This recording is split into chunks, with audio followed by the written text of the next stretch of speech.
Ay mga kabagang, nagluto tayo ng alaking. Pero yung alaking natin is chicken and mushroom.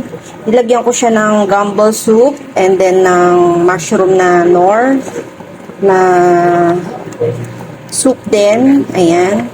Tapos nilagyan ko siya ng, gusto kasi ng asawa ko ng gulay, kaya nilagyan ko ng cauliflower. Ayan. Ito yung ulam namin.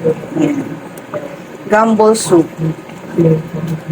Sabi naman nila alaking daw yung ganito. Ginisa-gisa lang natin. Pero una ko pinirito ko yung chicken sa olive oil. And then after nun, ginisa ko sa bawang sibuyas. And then nilagay ko yung mushroom, ginisa ko muna. And then lagay ko yung manok, ginisa ko rin.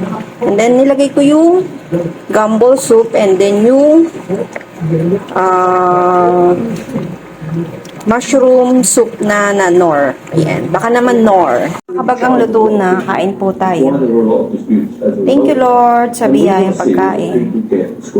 Alaking, Janelle, mushroom and chicken, gumbo soup.